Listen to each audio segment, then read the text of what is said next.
U.S. cancer death by 50% by the year 2047. Now, the White House says the administration has invested more than $400 million to fast-track progress on how to prevent, detect, and treat cancer. We're dropping the clues bombs for President Biden. I had one of my friends who just finished dealing with cancer. He sent me that yesterday, actually. Yeah, sent me that that headline. And shout out to all the survivors and, those who have made that sacrifice or, those who are heavily impacted by it. Meanwhile, we are asking for policies, and we're going to get the policies. Vice President Kamala Harris plans to unveil her economic policy in Raleigh, North Carolina on Friday. It will be the first policy-centered speech by the Democratic presidential nominee since she entered the race for the White House after President Biden withdrew. Now, the Harris campaign said the vice president will outline a plan to lower costs for middle-class families and take on corporate price gouging. Over the weekend, Harris also said she supports eliminating taxes on tips, which is a position that former President Donald Trump actually initiated. And looking ahead to the future, the Olympic flag is officially in Los Angeles, California, where it will live through the end of the 2028 Summer Games. Casey Wasserman, the chair of the Los Angeles Olympic Organization Committee, says reality is starting to set in. Let's hear more from Casey Wasserman. I think it's real. I think having the flag on board with us, knowing that there's no more, Paris is first, it's us, and we're next. And the days are going to go quick. The opening ceremonies in LA is going to be here before we know it. The days are not going to go by quick. The days are going to go by the same way that they've been going by for the last 4 years, and I think that we all need to enjoy the moment, okay? They're just excited. Don't rush it. It's 4 years away. That's a long time. Yeah, that's a long time. We got a whole... It's not even built out. Olympic Village is not built out. That's a long time. We just won. Now, don't get me wrong. I'm the type of person that, I like to plan 5 years, 10 years ahead, but I'm also enjoying the moment. Y'all ain't going to be making me think about 2028. Okay? That's a long time. All right? So, LA Mayor Karen Bass and a contingent of the Olympic athletes from Southern California returned to LAX with the flag on Monday afternoon. Also on the plane were members of the U.S. Olympic and Paralympic Committee's executives from LA 28 and elected officials. Bass received the flag from Paris Mayor Anne Hidalgo during Sunday night's closing ceremony. And just a piece of history, fun fact, it was the first time in Olympic history the flag has been passed between two female mayors. So what do you think about that? Isn't that dope? Fire. I saw that on CNN. I was like, that is so cute. That's so Shout out to the ladies. Yeah. Hey, remember in 2020 when God made all of us be still and sit our asses down? We wasn't thinking about 2024. We was just trying to get out that year.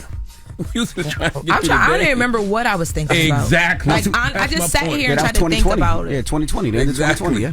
Yeah, I don't remember. That's 2021. Yeah, 2021, God said, sit your ass down. No, that was 2020, God said, sit your ass down. It was 2020, yeah. 2021, and then 2022, he said, listen, you might be able to go outside a little bit. Well, I think people are just excited. I know I was just reading an article. Dr. Dre is already talking about, he doesn't want to perform. He wants to be in the Olympics. Yeah, he wants to do archery. Yeah.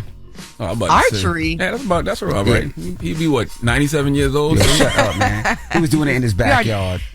We already know Snoop gonna be tapped back in. He gonna get that bag for that. As he should. Yeah. He did amazing time. He did an amazing time. I enjoyed that. All right. Well, that is front page news, Morgan. We'll see you next hour. Yes, we'll discuss the controversy around Minnesota Governor Tim Walz's military career, and the Pentagon has issued a statement about tensions in the Middle East. So stay tuned. All right. Get it off your chest. 800-585-1051. If you need to vent, phone lines are wide open. Again, 800-585-1051. Hit us up right now. It's The Breakfast Club. Good morning. The Breakfast Club. It's a new day. This is your time to get it off your chest. Wake up. Whether you're mad or blessed. It's time to get up and get something. Call up now. 800-585-1051. We want to hear from you on The Breakfast Club. Hello, who's this? Yo, this is Rob from New Orleans. What up, fellas? Rob from Peace, New Orleans, Rob. man. What's up? Happening? What's happening with y'all? Good morning, Lauren. Good morning. Man, I want to talk to y'all about football season coming up. You already know. The Saints on y'all schedule this year, so we're going to bust both of y'all ass for this year. Dallas Cowboys going to the Super Bowl, baby. I'm gonna be at the Dallas games. I'm gonna be at the Dallas game. I can't miss the Giants game, but I'm gonna be at the Dallas game for sure. We going 2-0 against y'all boys. Lauren, who is your football team? I don't have no football team. Yeah, you from Delaware. You gonna be with me. You gonna be with me. Most people in Delaware be with the Eagles, but I'm not like a. We gonna get them too. They on the schedule too. So we going 3-0 against y'all. We gonna bust your ass, but I know we not going to no Super Bowl, but that's all right. Yeah, we're not going either, but we just gonna beat the Cowboys. Y'all are not beating the Cowboys. September 15th, 1 p.m., Dallas Cowboys Stadium, baby. AT&T Stadium. You're not beating us in Dallas, baby. Yes, sir. I will be there. Yes, sir. All right, brother. Have a good one, man. Charlamagne, let me get me a hat or something, man. I got I'm gonna send you a copy of my new book, Get Honest or Die Lying. Why Small Talk Sucks. That'll work. You gonna make them read? Hold on, all right? Because the books are here. I don't know where the hat's at. We got the hats are on blackeffect.com though, but I don't know where they at. But I don't know where they at. You can order them, but I don't know exactly where they at to put my hands on. I can put my hands on the book. Hello, who's this? What up, Envy? This Kassan from Detroit. Good morning. Kassan, what up, though? What up? Good morning, Shar. Peace, King. How are you? I'm good. You doing good? I'm blessed, black, and highly favored, my brother. All right, where Lauren at? I'm right here. You ain't say nothing to me. Lauren, good morning. I was calling. I had to call to tell you that I love you. My vote was for you to be on the Breakfast Club. Just got it, and that's cool, but I love how informed you are, how you always on it, Lauren. Love you on the Breakfast Club. Thank you. Well, all four of us together are going to be a dynamic, what is that? It's not trio. duo, a trio is Quad something. I don't want to to for real, quadruo? I just made that up. But I like that though. Quadruo. That makes sense. It's gonna be all four of us. Yeah. Yeah. Also, I wanted to say happy third birthday to my nephew. His birthday is on the 19th, so happy birthday to him. Well, happy birthday to him. All right, brother. Have a good one. So have a good day. You too. Bye-bye. Get it off your chest. 800-585-1051. If you need to vent, phone lines are wide open. It's The Breakfast Club. Good morning. The Breakfast Club. This is your time to get it off your chest. Keep calling. 800-585-1051. We want to hear from you on The Breakfast Club. Hello, who's this? Yo, OG Conhart from Memphis, Tennessee. DJ Envy, my dog, man. Good to hear from you, bruh. What's up, bro? Hey, I'm calling in. What time is it just in as Memphis? a black voter from Memphis, from Tennessee, to let Charlamagne know. Bruh, stop tap dancing with these intellects, these big Ramaswamy, man. Y'all gonna have to put some respect on that man's name. This is his second time coming up there, and y'all disrespecting, bruh. It's gotta stop.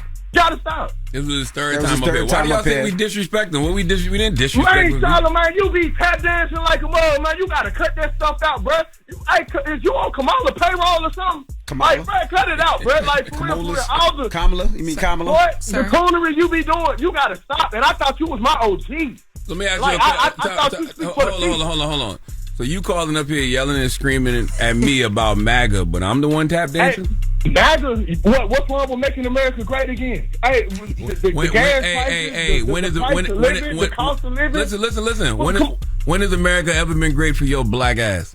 It's been great for me in 2016 when I made $100,000 when Donald Trump came in office, and I wasn't listening to the media tell me that, this was somebody to hate. Teasy said it himself. I'm Donald Trump in the white tee and white ones. The conversation is money. You want some? He said, come on, bro. Like, we're not going to act like that. He said, y'all going to stop playing. Like, no, what all of a sudden we just wake up today and just act like we're going to hate him. And Kamala is never identified as black. You need to stop saying that. Show me one video where she said she's black. She's a black woman. She has said that. But time out. Everybody calm down. Kindheart. Everybody calm His down. name is Kindheart. OG Kindheart from Memphis. You're not going to call up here. I'm one of your students, my boy. You're not going to call up here yelling and screaming at me about these white racist supremacist crackers and tell me I'm tap dancing. You couldn't wait to say crack. No, you be tap dancing. Hey, look, the way the child was acting with Vivek Ramaswamy, it just ain't. It ain't to be respected. Like, man. Shout out to the Black Conservative Podcast. Okay. Black Conservative. OG Conhart, you have a good one. You know I'm gonna be in Memphis with Key Glock for the car show. You got family, bring the kids out to the car show. Envy, I'm going to come to you and I'm gonna show you some love, my dog. I promise you, man. I'm not arguing about politics with you there, though. Don't even. Man, we ain't gonna argue about no politics, man. We here to show you love, my dog. I'm gonna get you some barbecue. Bring you a bottle, bro. You understand me? I'm gonna show love. Thank you, brother. I'll see you then. I do wonder why he feels like if I'm talking in support of one candidate, I'm tap dancing, but when he talks in support of a candidate, it's okay. That don't make no sense to you. Why you trying to argue with OG? I'm not arguing with him. I'm just trying. I was gonna say it's because you black, but he damn sure was But yes, leave OG kind of hard alone. And listen, Kamala does have policies that I like. I like that she wants to rebuild the middle class. I like that she wants, everybody to have the opportunity to own a business. I like that she wants everybody to have the opportunity to own a house. I like that she wants to put more money in working class people's pockets. And by the way, those have been her policies and her ideas since 2020. When I was on the campaign trail with her back then. I like that. Yo, anytime you get like anywhere near politics, people just start picking so much apart. I couldn't be a politician. I'm not like that. It's too much. But you got to be able to hear both sides. You got to be able to listen to both sides. And what we always say is you vote your interest. You vote what resonates with you. And critique both sides. I thought me and Vivek had a great conversation yesterday. I thought it was a great conversation too. Hello, who's this? This Terrence. Good morning, Breakfast Club family. How y'all doing? What's up, Terrence? Get it off your chest. Yeah, I was calling to get Drake donkey of the day. What up, though, Detroit? I'm giving Drake donkey of the day. What Drake do now? Well, first of all, what's up? But this ain't donkey of the day. This is get it off your chest. Same difference. Oh, okay, well, Drake, honestly, didn't he come out with new music? He did come out Kinda, with a song. sorta. He did come out with Well, a song. Yeah, 3. Okay, the problem I got is in hip-hop, you got to get your get back first. Did he hear what OVO stands for? It's over, my brother. Yeah, that's over. That's right. That beef battle is done. Yeah, it's over. He lost. Oh, okay, so he left it alone now. He ain't had no choice. He lost that fair and square. Well, the man been labeled with having manginas, so I'm going to leave that alone. Goodbye, Terrence. Jesus. Did he say mangina? He did say mangina. Get it off your chest. 800-585-1051. Now we got Jess with the Mess with Lauren LaRosa coming up. What are we talking about? Yes, we do. Kehlani has filed some documents to get a protective order against her child's father. So we are going to get into all of that back and forth. All right, we'll get into that when we come back. It's The Breakfast Club. Good morning. The Breakfast Club. Morning, everybody. It's DJ NV, Jess Hilarious, Charlamagne the God. We are The Breakfast Club. Lauren LaRosa is filling in while Jess is on maternity leave. So let's drop one of Clues bombs for Big Glow. Damn it, I love Glorilla. That's my spirit animal.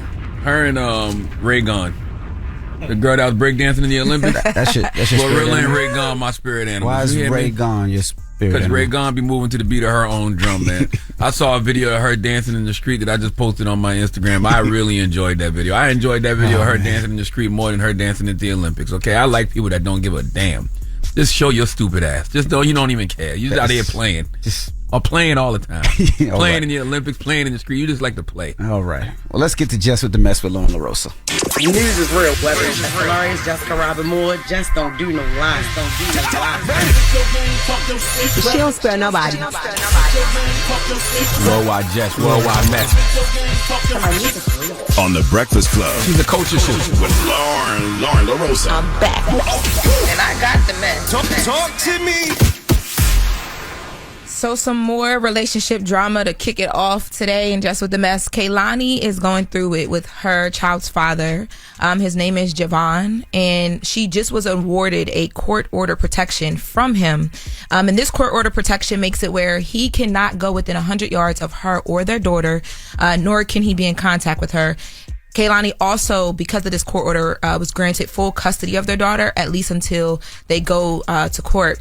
So, some background. When Kehlani filed this, she alleged that the child's father flew into like this rage after she came to him asking him about a document that she got in the mail that said that he had applied for public assistance. She claims that he was living with her, like in her back house, and all he would do all day is like smoke weed, do shrooms, and it kept the back house dirty. She said that like the baby girl would go over in the back house with him sometimes, and when she would come back over to Kehlani's house, the baby girl would smell like a ton of weed. She says that he gets high sometimes and goes on these like off the wall religious rants. She also alleges that he picks up their daughter sometimes from school and then won't communicate like where they're going after. So Kehlani sometimes doesn't even know where he is with their daughter. She says that he's disturbing her peace of mind. It's a lot here. Now, Javon got online and he made claims and posted text messages that are allegedly between him and Kehlani. And then there's another text between him and Kehlani's ex. Javon is the baby daddy. Javon is the baby daddy. Okay. So basically, you got something on your lip. Thank you. You're welcome. Oatmeal. So in the first group of text messages with Javon, the baby daddy, and Kehlani, they're having a conversation about this, a time when whoever, because Kehlani is saying that when he got upset about her asking about the public assistance. He like bust through her door and like, you know, made this whole scene. He's basically like the Kool-Aid man. What? Continue. Okay. He's saying that is not what happened. He's alleging that Kehlani was the one who barged through a door, and that's how all of that stuff happened. He's also claiming that he was early on saying that there needed to be a third party in between them for communication, saying that, you know, she just makes things really difficult when it comes to their child. He also said that he wanted to set up a third party communication when it came to like the baby's scheduling activities, school. He basically just didn't want to be in contact with Kehlani because he felt like she had a tendency of like lying on him and just alleging different things. And then he posted these conversations between him and who was supposed to be her ex, and he's saying that she alleges rape and she alleges abuse anytime she's upset about something. So they definitely need a third party. They definitely need a mediator. They need somebody else there, you know, I guess not to corroborate the stories, but just to make sure none of that type of stuff flies. And by the way, both of them should want that. Both of them should want a mediator. Because it sounds like they're not capable of dealing with each other one-on-one. But they moved them out the back house though, right? So they don't see each other anymore like that, right? I mean, I'm assuming so because he has to be 100 yards away from her. We don't know how far the back house is from the house. I'm assuming that he's not in that back house anymore. I'm just talking. Yeah, because she said that like in the filing, she put in the filing that like she had blocked him some time ago and like all that stuff. So it makes it seem like there had already been some separation, but she did all of this because from how Kehlani feels, it seems like she's worried that he just goes off the rails, but he's saying that she has a tendency to like lie and make accusations when she has nothing else to do. So, and then Kehlani came online not too long ago, a few hours ago, and she posted in response, she said, "I did not make a statement, nor did I go to TMZ about my business," because TMZ originally reported this story. Now, they originally reported this from docs that were filed. So she's claiming that. All I got out of everything you just said is they definitely need some type of mediator. They are clearly not able to just co-parent with just each other. And it's all about the child at the end of the day, so they need a mediator. Yeah, and the baby's 5, so the baby's it's definitely time for a mediator. But it's just so insane to me because I remember when like Kehlani first got pregnant and there was like the conversation around him. I thought that this was going to be a cool situation for her because it seemed like they were just kind of like two friends who decided to like be together and have a kid. Like, and now all of this is happening, so they definitely not friends right now. So that's a little, I don't know, but I hope they figure it out. Moving on, Pras has dropped a diss track to the legend Lauryn Hill. Pras is a legend too, though. It's called Bar Mitzvah. Man, I know studios hate to see Pras coming without the Fugees. Like, if you're going to do a record that you know is going to end up all over the blogs because you threw a shot at Lauryn, at least make it good. You know what I'm saying? Yeah, that wasn't it at all. At least make it good. That wasn't it at all. But that beat hard, though. That beat is hard. Because he sampled a classic record. I know. That beat hard. All right. Well, let me get on it. It's called Bar Mitzvah. That bar needs to be closed. So the one bar, don't blame, well, okay. I mean, it's not like it's, don't blame me, blame her. She made the mess. Another penny is what I told Wyclef. I'm not spending another effing penny. That's what I told Wyclef. I'm not mad at that. It ain't that bad. Well, Pras tired of Lauryn messing the money up. Yeah, that's what it is. So basically, you guys know that their 18 city tour was recently canceled. Lauryn Hill came out and said, because when it was canceled, everybody was like, well, shoot, she don't show up, she's late, blah, blah, blah. So it makes sense that it was canceled in North America. So then Lauryn Hill came out and she said, it was canceled because the media sensationalizes things about her that are not true, and that has negatively affected how like the fans are looking at her in certain areas. What's not true, Lauryn? That you show up to shows late all the time, and you've been doing that for 20 plus years. Like, I don't know how Lauryn Hill still has the consumer trust that she has. Meaning, I don't know why people still buy tickets to the shows when they go on sale. But she's still a legend. She's still an icon. People still want to see it. But you still got to respect your audience. I agree. That's unprofessional. But that's the reason why people still go out and see it, because regardless, she stay leaving y'all hanging. She do. Well, never mind. She worse than a black father, but that's not true. We've defied that stereotype. Damn, you're a black father. I'm a black father. What you talking about? Jesus. Wow. We've defied that stereotype. First you up here dancing for the people. Now you just degrading your black men. You know what bothered me the most out of that whole that Pras diss therapists. Therapy is great. We all need a therapist. He said he got a head doctor. Man. And wait, can I go back? Also, I be talking to y'all niggas like this. You know what I'm saying? Y'all both said that in unison. Like, he said he got a hair doctor. Wait, like, y'all. that was so It was a bar. profound. It was a bar. Before, as we wrap, Kehlani, I want to update. Kehlani did kick out the baby daddy boyfriend. He did get kicked out of the house. You asked me, was he still living in the back house? He is not back in the back house anymore. Why are you looking at me like that? Because we was just having fun over here. He just going on. Fun spoiler. You know what I'm saying? Fun spoiler. I gotta complete my story. I gotta get it out. We was in the middle of fun. And also, too, y'all phone was childish. Debbie Downer. It was very childish. Debbie Downer over having there. some fun at Praz's expense. Hold on, guys. I gotta say one thing. You know what I mean? Kalani did kick him out the house. Shout out to the journalists. Back to the front. Shout out to the journalists worldwide who know how to complete a story. When we come back, we got front page news, and then Michael Rubin will be joining us. It's The Breakfast Club. Good morning. You're checking out The Breakfast Club. Good morning, everybody. It's DJ NV, Jess Hilarious, Charlamagne the God. We are The Breakfast Club. Now, Jess is on maternity leave, so we have Lauren LaRosa filling in. And let's get in some front page news. What up, Morgan Wood? Hey, y'all. Hey, good to be back. So Democratic Vice Presidential nominee Tim Walz says he's proud of his military career, his record. Let's salute Tim Walz for his service. He addressed the recent questions about his military career from the Trump campaign while in Los Angeles, California on Tuesday. Let's hear more from Minnesota Governor Tim Walz. I signed up for the Army National Guard 2 days after my 17th birthday. I served for the next 24 years for the same reason all my brothers and sisters in uniform do. We love this country. And I firmly believe you should never denigrate another person's service record. Anyone brave enough to put on that uniform for our great country, including my opponent, I just have a few simple words. Thank you for your service and sacrifice. You know, I have no problem with people questioning Tim Walz's military record if they feel like, you know, he said something sketchy. But the problem I have with this discussion is Tim Walz brought up his military record to simply say weapons of war or weapons I used in war shouldn't be in the hands of civilians. Correct. How did we let them deflect and distract from that point? The actual conversation that we should be having about, you know, weapons of war should not be in the hands of civilians. How do we let them deflect from that to turn into people questioning Tim Walz's military record? It's the Real Housewives effect. Controversy sells. I don't understand, but I agree with him 1,000%. I don't feel like civilians should be carrying weapons that should be used at war. There's no reason for you, even if you're using it for hunting. You're not shooting a deer 110 times or a bear 110 times. You don't need those type of weapons, in my opinion. And this is where Republicans win. This is where the Donald Trumps and the J.D. Vance and all of them win, because they get you talking about what they want to talk about as opposed to whatever issue you're bringing up. Right. Tim Walz brings up weapons of war and how people shouldn't have weapons of war in the street, and all of a sudden it's like, you didn't carry no weapons of war. You lied about your record, and now we've been talking about this for the whole week.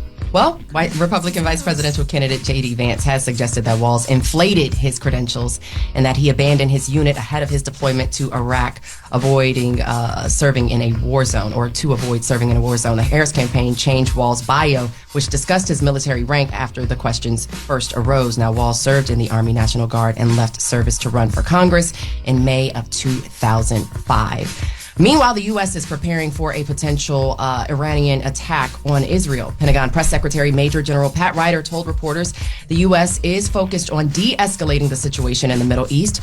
Let's hear more from the Pentagon Press Secretary. During a phone call on Sunday to Israeli Defense Minister Yoav Gallant, the secretary reiterated the United States' commitment to take every possible step to defend Israel. Secretary Austin ordered the USS Abraham Lincoln Carrier Strike Group, equipped with F-35C fighters, to accelerate its transit to the Central Command area of responsibility, adding to the capabilities already provided by the USS Theodore Roosevelt Carrier Strike Group. These U.S. military force posture adjustments are designed to improve U.S. force protection, to increase our support for the defense of Israel, and to ensure the United States is prepared to respond to a wide variety of contingencies. Yes, so as mentioned, the guided missile, submarine, and aircraft carrier strike group have been deployed to the region as Israel braces for retaliatory attacks from Iran and its proxies following the assassination of senior members of Hamas and Hezbollah. The Biden administration said an attack could come as soon as this week. This comes at the same time Secretary of State Antony Blinken is approving almost $20 billion in weapons sale to Israel. The deal will include F-15 fighter jets, air-to-air missiles, tactile vehicles, and other explosives. A press release from the State Department said the U.S. is committed to the security of Israel, adding that it is vital to U.S. national interest to assist Israel to develop and maintain strong and ready self-defense capability. Now, hold on. Is it aid, Morgan, or did I read that they sold $20 billion of weapons? $20 billion weapon sale to Israel. Yes. Where does that money go? When America sells $20 billion in weapons to Israel, where does the money go? Whose pockets does that money go in? And what y'all need my tax dollars for if y'all making that kind of money? Now, if they make that much money, do we tax them? That's what I want to know. Do we have to tax that $20 billion? They don't. Wait. They gotta pay tax. So they just made $20 billion. But if they pay taxes too, they're the government. So is it like they're paying taxes to their homie? Once again, what do they need our tax dollars for if they making that kind of money? Because I know ain't nobody taxing them. That's $20 billion free, cash free. Because they're going to take at least 40% of that. Ain't no FICA. Yeah. Ain't no FICA taking no money out of that $20 billion. Yeah, that's like $8-9 billion in tax. Nah, we need our tax money. I really want to know where the money goes, though. I don't know. I really do. I want to know where that money goes. Like, when they make a sale like that, where does that money go to? That's what I really want to know. I'm gonna find that one out for you. It's a sign of the times. And in other news incorporating the signs of the times, did you guys know that Chuck E. Cheese is launching membership deals? We ain't got time for that. Plans? Nah. Chuck, we ain't got time for that. I thought they was going out of business. The family entertainment chain will offer unlimited visits for a monthly fee beginning at $8 for the bronze package and $30 for the gold package. The passes include a specified number of games per visit and discounts on food and drinks depending on what membership tier or package you get. They can be used at over 470 participating locations in the U.S. Chuck E. Cheese got to rebrand. No, it's not popping anymore like that. When my oldest ones were younger, they would like Chuck E. Cheese, Chuck E. Cheese. My new younger ones. Chuck E. Cheese still y'all popping. don't like the new mouse? As long as they don't still bring back those animatronics, like we good on those. And Mr. Chuck E. Cheese still popping. The problem with Chuck E. Cheese is like just an occasional thing. Like you go on occasion. You go when it's a kid's birthday or something like that. Like I don't need a membership to go every month. Taken over. The Urban Air and all of them have taken over the that's every what I'm weekend. saying. Kids don't want to go to Chuck E. Cheese every weekend. Kids ain't going to Chuck E. Cheese no more. They want to go to probably Urban why they're Air, doing it, all though. them other things. They not. Yeah. It makes sense because if you doing the membership, I'm sure you're saving money by buying the membership. So then they're bringing the kids there more, and then now because they're trying to get back in front of like the Urban Airs and all that. Well, they might need to add some air. They might need to add like little jumpy things. Yeah, trampoline type of things. More interactive games. Yeah, more interactive. Right. Yeah, they tired of them video games. Yeah, they need more interactive stuff. Make it like that movie. What's that movie? What's that horror film that was based off Chuck E. Cheese? Well, y'all know what I'm talking about? No. They need to do something like that. Like maybe turn Chuck E. Cheese into like a haunted house. And scare all the kids. What kids gonna want to go to a haunted house at age 2? All them little little robots and stuff they got in there. Like just make it like a fun haunted house type of thing. Five Nights at Freddy's. That's the name of the movie. Y'all remember Five Nights at Freddy's? No. Five Nights at Freddy's is a horror movie that came out a couple of years ago, and it basically was a horror movie, but it was Chuck E. Cheese. Like, make Chuck E. Cheese the actual Five Nights at Freddy place, like a haunted establishment. So people will go in there and, like, it'll be like what's them houses you try to get out of? Them scared houses? Haunted houses? Yeah. Haunted houses, but escape rooms. Yes, make it something like that. Yeah, but escape rooms are more for teenagers, not for kids. You do some scary stuff. My 3-year-old ain't going back to Chuck E. Cheese. They don't have the little animals and stuff like that no more, right? Because of those animatronics. Yeah, that stuff was. But then it wouldn't. That was already scary. Like you didn't have to make that was scary.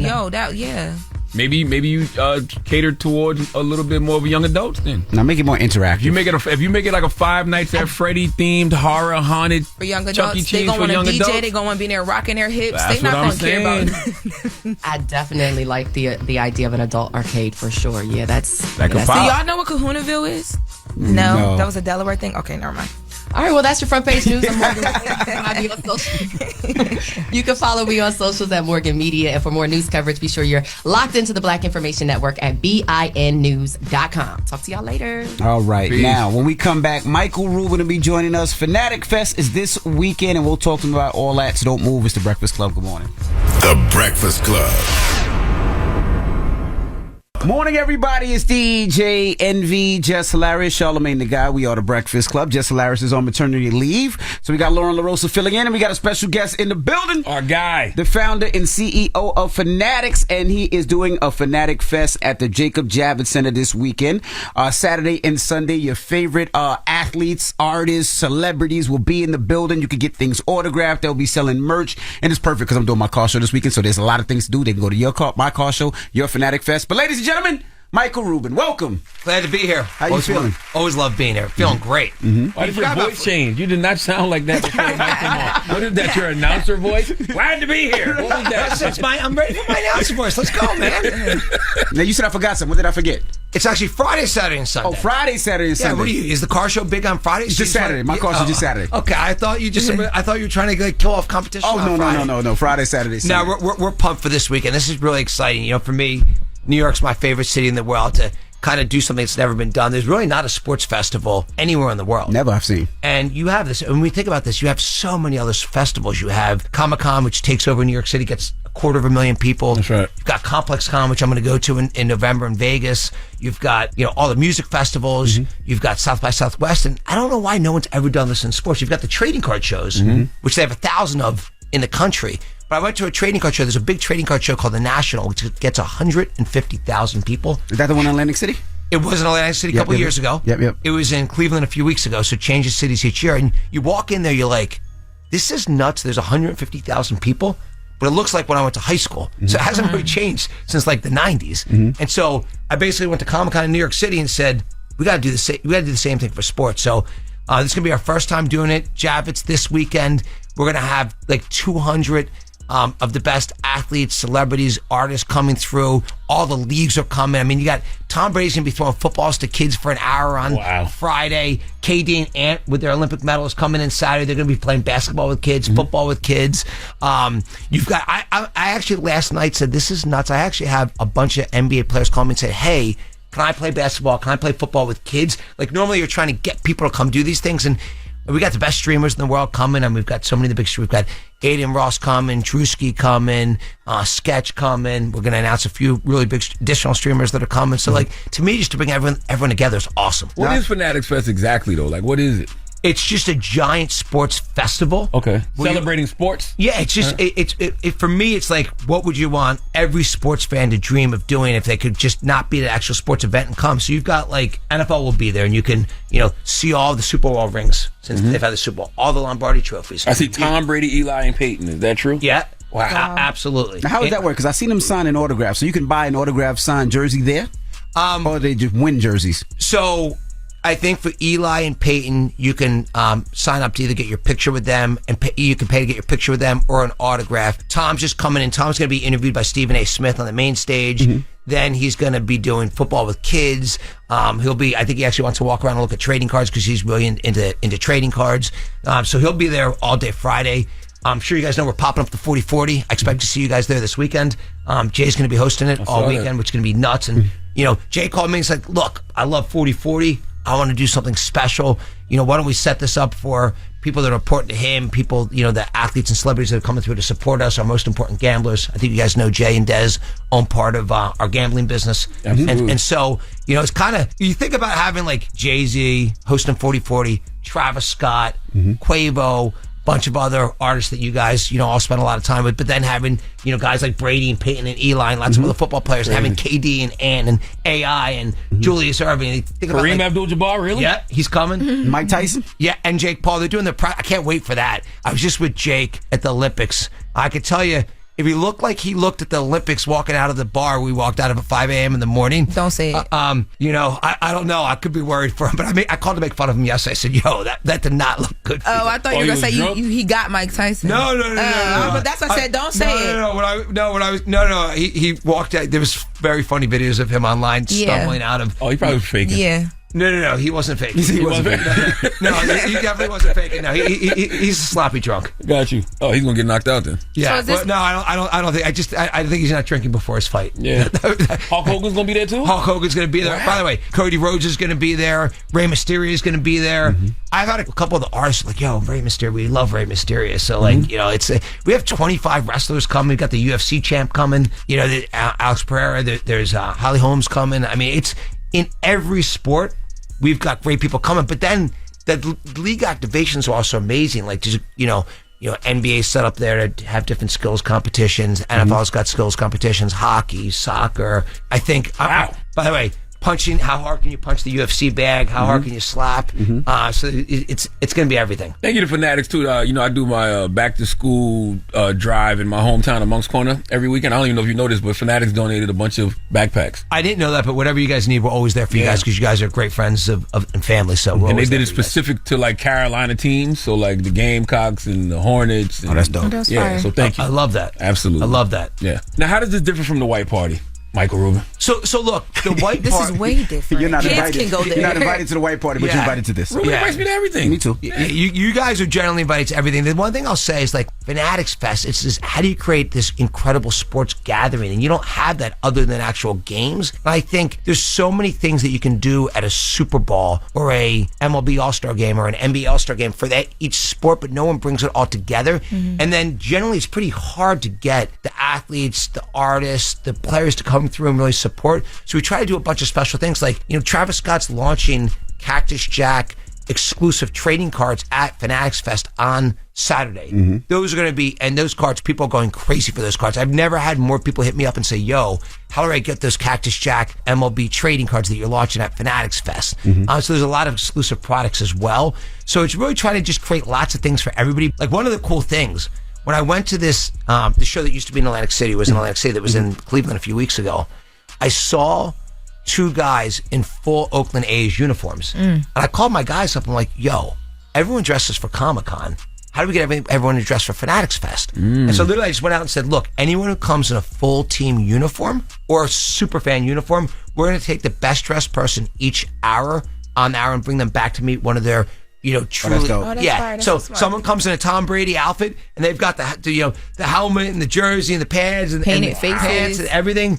When they come in a crazy Patriots, we may bring them back to meet Tommy. Someone comes in a Peyton Manning outfit, or the cheeseheads. Or something. So what if 10 people do that? Did I pick the best dressed each hour? Okay, gotcha. So we're gonna do it's basically 25, 30 people for the weekend, and we got 200 athletes there, so it can be easy for us to. And by the way, if we see crazy stuff, maybe we do more than one an hour. So it's just like creating those experiences. Think about if you're a diehard Julius Erving fan and Julius Erving was the person you looked up to, and you come in a full Julius Erving outfit, and we bring you back to meet Dr. J. I mean, how cool is that? Or Allen Iverson, who's playing basketball with kids on Sunday. So we want to make sure we just create incredible experiences that nobody else can. And I saw it says this is a sports combine. Yeah, well, what does that even mean? Well, because you've got each league is there, so you've got the NFL, the NBA, NHL, MLS, WWE, UFC, MLB, all there with activation. So you really be like I know a lot of the streamers are coming through, and people are talking like right now about who's going to beat who in different competitions. Right now, I got money on Quavo as not that he's a streamer. I got money. He's very athletic. He wins a lot of the athletic competitions. I told Aiden Ross he's going to take a lot of abuse from a lot of people this weekend when he told me he was going to come and show up strong in sports. So it's going to be fun to see who shows strong and who has my athletic skills. So it's not a real combine like people. People are going to be doing scouts there, and no, but people are going to be doing the 40-yard dance. Like, I mean, you have old slow guys like me, and then you're going to have super fast, streamers that are tearing it up. So there's going to be a lot of competitions there. All right, we got more with Michael Rubin when we come back. Don't move. It's the Breakfast Club. Good morning. Morning, everybody. It's DJ NV, Jess Hilarious, Charlamagne the Guy. We are the Breakfast Club. Now, Jess is on maternity leave. Lauren LaRosa is filling in, and we're still kicking it with Michael Rubin. Lauren? How long is the fest? Because I know the white party is 13 hours. So I specialize in long of it. Yeah, first of all, the white party is a test of seeing what you're made of. And I'll tell you, people drank the full 13 hours? Definitely. Wow. So the white party starts at 5 p.m. and it ended at 6 a.m. this year. And there were probably 300 people when it ended. And there was less than 400 people at the total party.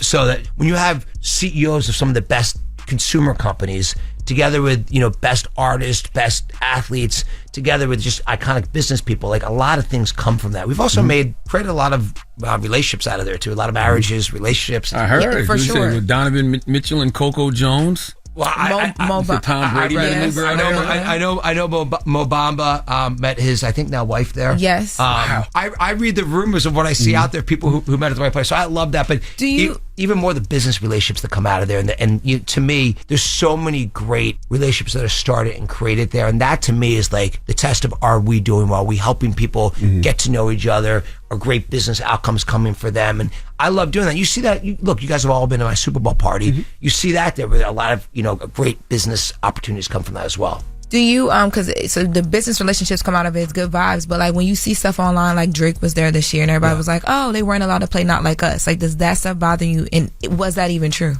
It was true. And look, for me, I'm always, I just don't think, Drake's my friend for a long time. I'm not going to invite him and then have, he's obviously going through, he's going through a little bit of battle right now. I'm not going to have him come there and be in battle mode. Yeah, I just didn't think it was appropriate. So I just sent a note. I said, hey, let's not play, anyone's music that's feuding with anyone that's there. I mean, look, you got. But that was a you decision. It wasn't like Drake was like, you don't play. That was a me decision. I just thought it was the appropriate thing. I will tell you, the day before we had a small barbecue for a few hours that was supposed to be 30 people, turned into 200 people and went for about 10 hours the night before. That was the pregame to the white party. And they turned the music on just like in my house. Like it was, they put Rap Caviar and Not Like Us came on. It was like in the middle of Not Like Us. I'm like, get that off, get that off. Drake was there? He was pulling up soon. Oh. Yeah. So you had it on your playlist? No, it wasn't on my playlist. Rap Caviar. Don't do that to him. I see you trying to throw me under the bus like that. Did you see the memes of your pictures with Drake, you and Drake, and everybody was like, Drake looks so sad? By the way, he had a great time. Look, you guys, if there's one thing somebody just said something to me on social media, you gotta be built for social media. You gotta be tough. Yeah. One of the things people don't understand about my personality, I actually like the abuse. I actually it doesn't bother me at all. Drake is an iconic artist that we all have tremendous respect for. Obviously you can't, what I said to Drake, and I really believe this is a great test for him. Like you can't get to where he's got to and not have people coming for you. I know, I sleep with one eye open. I know right now, we're in 3 businesses, people coming for me in every business every day. And that's part of, with success comes, more competition, more hatred. And, the best people show why they're the best. And if you're not the best, you crack and you fall apart. So I think this is a great test for him. I think, he's going to come out with, lots of incredible music. And I think Drake will be fine. Right. I think people are going to say that's why Drake is Drake. So I like that test for him. I think social media bothers you a little bit because one thing I did notice from the white party, I didn't see any hugs. There was no hugs from the back. I didn't see no hugs, Mike. So no one was a bigger hugger than me.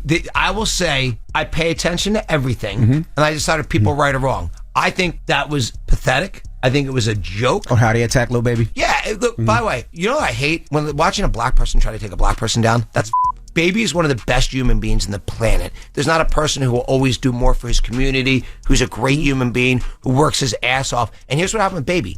Baby did great, and then people came for him. Okay? The one thing I'd say, when you're doing great, people try to test you. And I think that's a great, I think that's a great character test. And I think Baby showed why he's him. Drake's going to show why he's him. And, for me, last year was probably the first time people ever came at me. I've generally been, I think people have showed me a lot of love and support.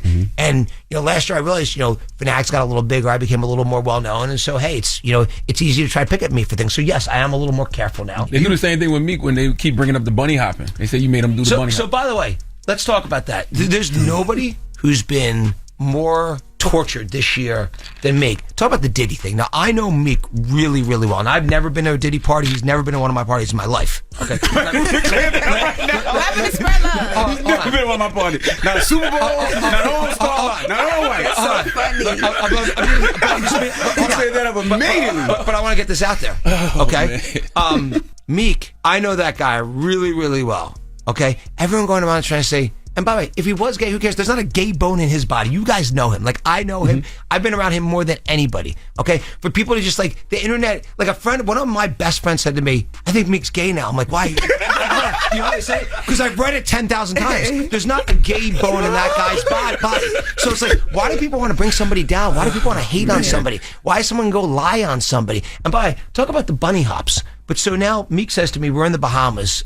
He's there with his family. I'm there with my family 4 or 5 years ago. And Meek's learning tennis, and I'm pretty tennis. So we play tennis game. Now, this was one pathetic athletic event. If you want to see, 2 horrible tennis players going at it, somehow it was very close.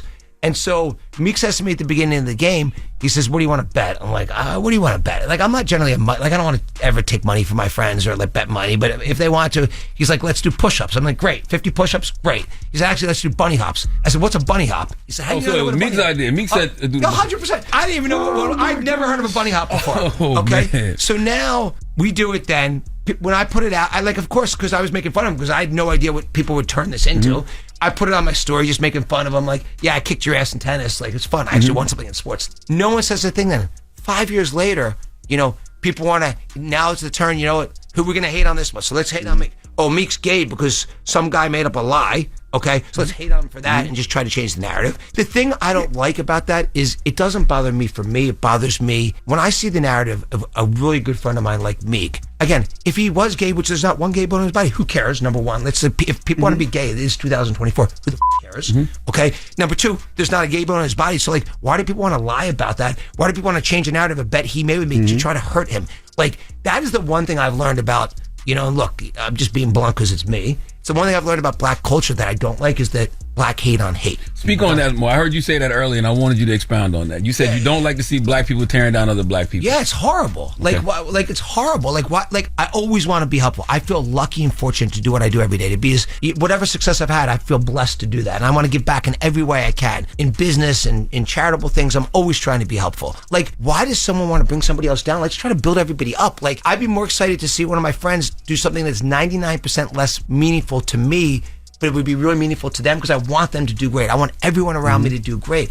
I don't like watching black hate on hate. It's like that black judge that Meek had that hated on him and wanted to go extra hard on him. I think it's terrible. I think it's something I think it's culturally wrong. And I'll probably get killed for saying this because, I'm glad you're saying it openly. If this is the conversations that are being had. I have it all the time. I want to hear this. Yeah, so I think it's wrong. I think, why do you not want to build everyone up around you? Why do you not want everyone around you to do great? The best way for everyone to do great is to push each other up. I'm always pushing everyone around me. It's why I spend, a quarter of my days helping other people because I want them to do great. If you think about this, no one ever came at me before last year. Okay, last year we had the bunny hops you brought up. You brought up the hugging little baby from the back. Right, okay, which are each completely made up to hurt people, yet everyone still comes out for me because they're real authentic relationships. And I want to help everyone in every way I can. So to me, if I could say one thing, let's everyone go out with a positive energy, try to make everyone do great around us and build people up. Let's not try to bring people down. You don't do better by taking your competition down. You do better by pushing everyone up together. You want all the wind behind your back. All right, we got more with Michael Rubin when we come back. It's The Breakfast Club. Good morning. We are The Breakfast Club. We're still kicking it with Michael Rubin. His Fanatics Fest is this weekend. He's in the building. Charlamagne? So when you see black people tearing other black people down, in your mind, you'd be like, I would never do business with that person because of how they treat their own people? Well, I don't really see the people I'm around tearing people down. What I see is the conversations that we have about people trying to tear them down. Even if... Because Meek brings that up a lot. Meek doesn't bring it up a lot, but I'll bring it up to Meek and be like, look, when you grow up the way Meek did it, you grow up the way Baby did it, these guys are tough, okay? You grow up, you didn't even think you were going to make it to the age you are today. You're coming out of a pretty violent background. I think you feel fortunate. But I think the reality is they're aware that, there's a lot of hate that comes with their success. Even if someone's trying to get out of, I grew up in a ruthless environment and, I'm trying to improve the people that are around me. It's then the people that, you grew up with, they're mad. They want to take you down because you don't have the same people around you. How about you want to grow and you expand? And it doesn't mean you don't want to help the people around you. Meek does so much for his community, a completely different situation, but Baby does so much for his community. So that whole thing really does bother me because I think it's wrong and I think it's culturally hurting the outcome of the black community. I think it would be much better if everyone tried to push each other up. In the Jewish community, do you guys support each other more? Do you see more support? I think in most communities, people are pretty just support. I support everyone around me. I don't care. Black, white, purple, yellow, gay, I don't care. I'm going to support everyone around me. That's the way I've always been built, to push everybody up, to push everyone around me. I think that's generally great for me. I think most communities do it that way. I mean, you tell me, do you think I'm right or wrong? Listen, it's uncomfortable to hear you say it as a Jewish man, right? But I can't say that you're wrong. That's why, but one thing I always say is that when I'm talking about what we call Uncle Tom, I always say all of these Uncle Tom black men think white people like that, and they don't. They think people that are in white people or Jewish people, Jewish people, whoever in positions of power, they think that they like the sellouts amongst us, and they don't. They don't like to see a black person selling out another black person. I say that all the time, right? Yeah. So I was going to ask you about there's a guy named Sid Rosenberg who called Vice President Kamala Harris's husband a bad Jew. So when you hear language like that, is that self-hate amongst Jewish people?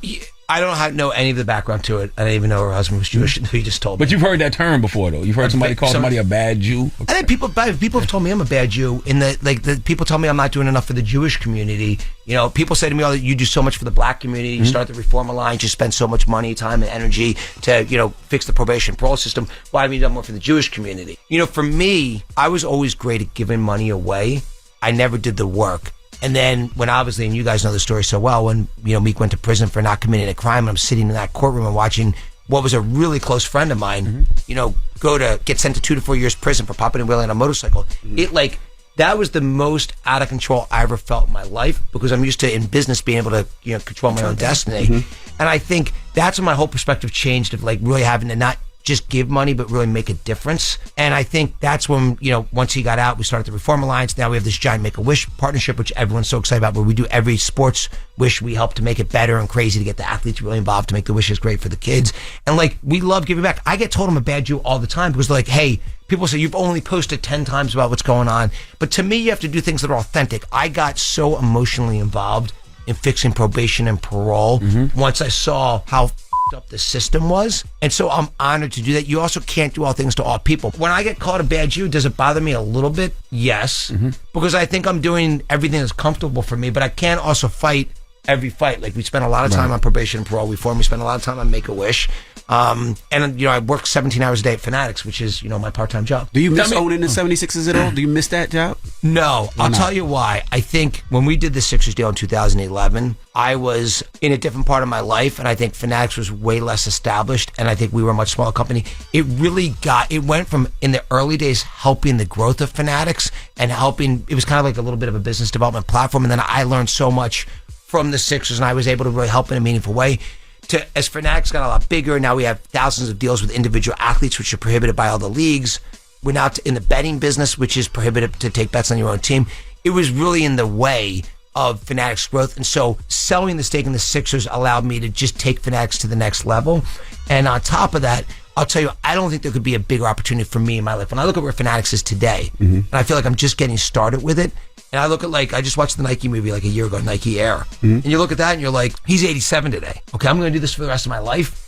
My opportunity is massive, and I have so much gratification and satisfaction of working around hundreds of millions of incredible sports fans, incredible athletes, and to get to spend time with guys like you. It's such a fun job. I don't want anything to be in the way of it. I also will tell you, my relationships with everyone is so much cleaner now, because I think before I felt like guys who I was friends with would still look at me a little bit different, like Book or Jason Tatum, or they when I owned the Sixers, I felt like there was just always a little bit. Hey, it's Michael Rubin for the Sixers guy. Now it's kind of like everyone knows I'm just their guy, and we have an authentic relationship, and so and by the way, we do a lot of business with a lot of these guys too, and I'm always trying to help you. There's so many business. If you think about it, look at Jay-Z. He's an investor in Fanatics. We own Fanatics Sportsbook together. We own Mitchell Ness together. Look at Travis. We're doing the collabs together. Look at Meek. He was an investor in Lids. By the way, Meek's single best investment in his life. Hope I won't get in trouble for saying this, but he put $200,000 in the Lids and got $8 million back. Wow. Okay? Go ahead, Meek. Shout out to Meek. Yeah. So, I always want my friends to do great, and I'm always working to do things that are great for my friends. So, does it bother me? Look, I am the most thick-skinned individual you'll meet. I mean, I'm the most self-deprecating person. I love to make fun of myself. When I put out the baseball thing and show how uncoordinated I am, and everyone makes fun of me, I think it's funny. Does it hurt me a little bit if it's hurting somebody else? Yes. That's what I'm aware of. I think, I want everything I do to be great for people. I don't ever want to do anything but help people. One more thing I want to talk to you about. Speak to us about the role Governor Shapiro played just in Pennsylvania. I love all of the things that he's doing with probation reform and criminal justice reform, but a lot of that started because you, when he was AG, got him on the Meek case. I like Governor Shapiro a lot, by the way. So first of all, I hate politics. I don't ever want to be involved in politics. I think it's just bad. Okay, because generally politics can't get anything done, and people just fight over everything. So I generally try to stay away from politics. That's it. I love Josh Shapiro. Josh gave us the original idea to start the Reform Alliance. It didn't come from me, didn't come from Jay, didn't come from Robert Kraft, didn't come from me. It came from Josh Shapiro. Watching Josh's development has been amazing for me. I mean, watching him go from county commissioner to attorney general to governor. I think in Pennsylvania, I'm told he has the highest, he has 61%, right, which I don't think you could have approval rating, right, something like that, right? Which you don't get that politics. You're lucky to get 51%, right? So he's incredibly, I think, supported in Pennsylvania, and I think he's really capable. I mean, I'm almost relieved that they didn't pick him for VP, because I'll have nothing to do with this election now. But if the country decided that he was the right person, I think he would have been comfortable to step up and do that. Gotcha. But I think he's incredibly, excited about what he's going to do in Pennsylvania. I just have so much respect for him, even though, again, I'll say this 100 times, I hate politics. Well, this weekend, Fanatics Fest. Fanatics Fest. Michael Rubin. This is the Breakfast Club. Good morning. Morning, everybody. It's DJ NV, Jess Hilarious, Charlamagne the Guy. We are the Breakfast Club. Lauren LaRosa is here. Let's get to Jess with the Mess with Lauren LaRosa. News is real, whether it's Jess Hilarious, Jessica Robin Moore, just don't do no lies,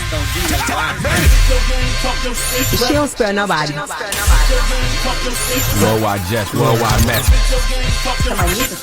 On the Breakfast Club. She's a coach with Lauren LaRosa. I'm back. And I got the mess.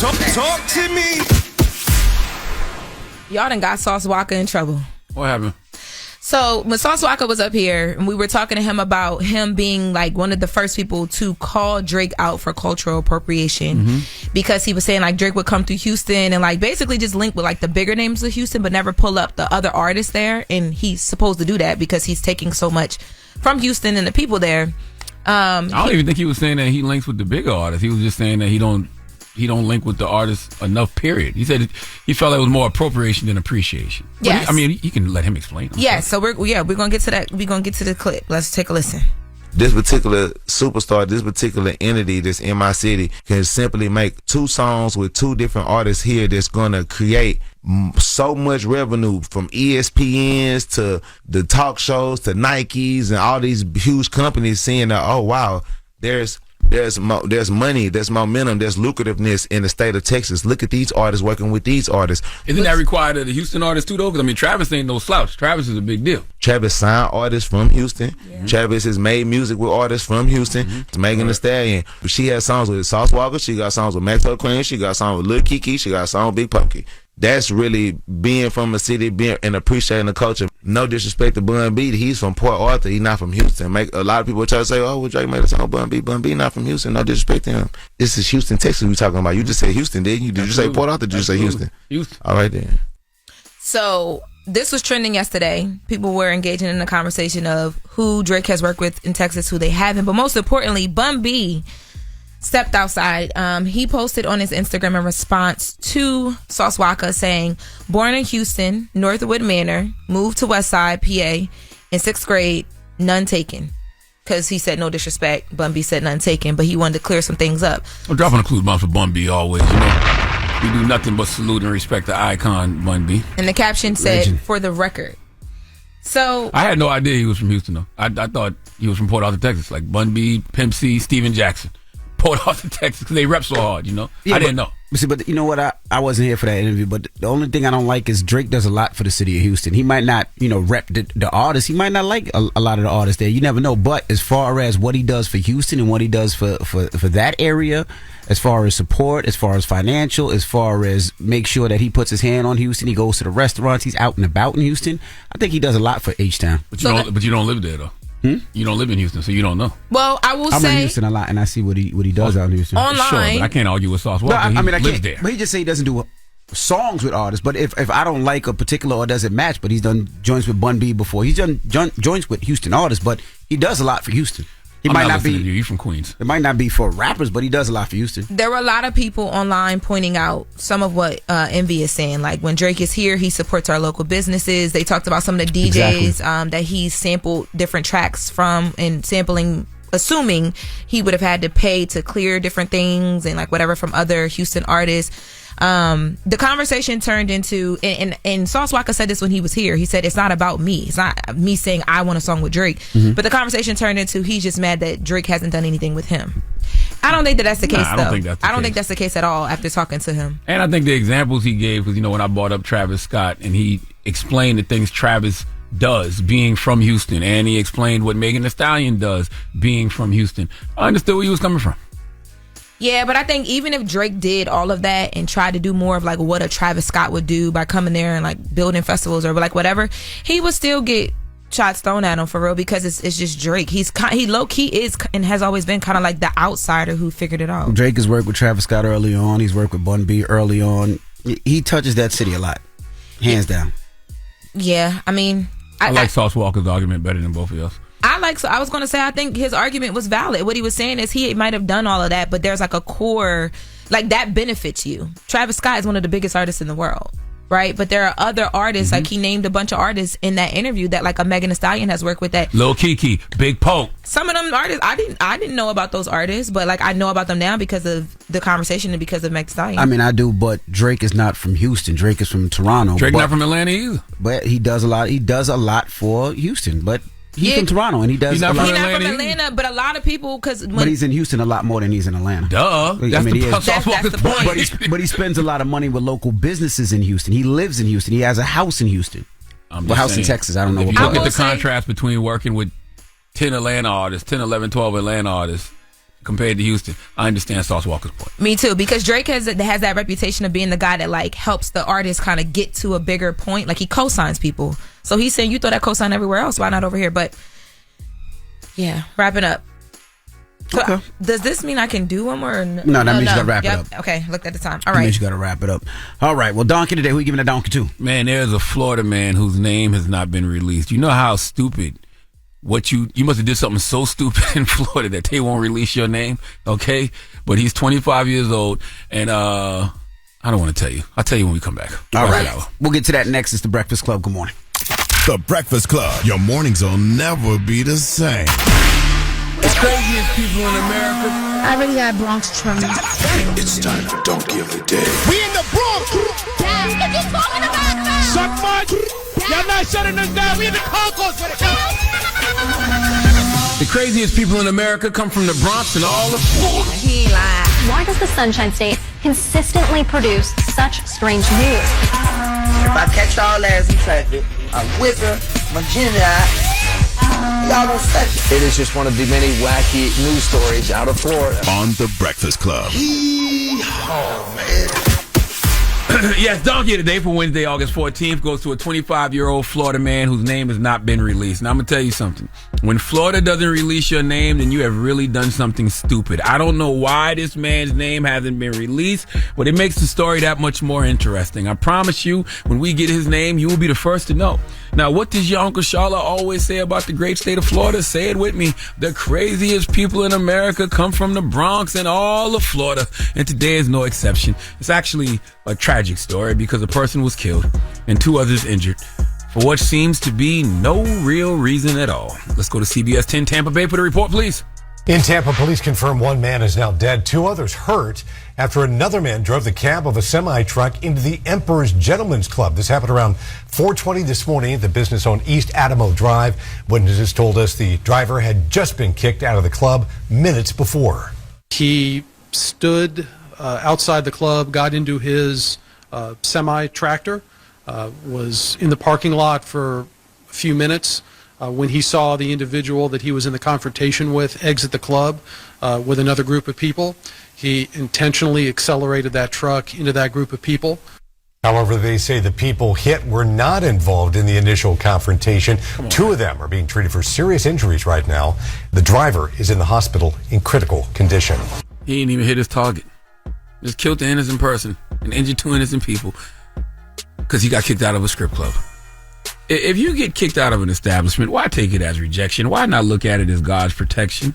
God wanted you removed from that situation for a purpose. In this instance, if this 25-year-old man would have just taken his stupid ass home after he got kicked out of the strip club, then he currently wouldn't be in the hospital in critical but stable condition. If he would have just took his dumb ass home, he wouldn't be facing charges of first-degree murder, attempted first-degree murder, DUI manslaughter, vehicular homicide, and DUI with serious injury. If he would have just took his ignorant ass home, then 1 person wouldn't be dead and 2 others wouldn't be injured. But see, listen to what I said just now. Listen to all those charges I just read off.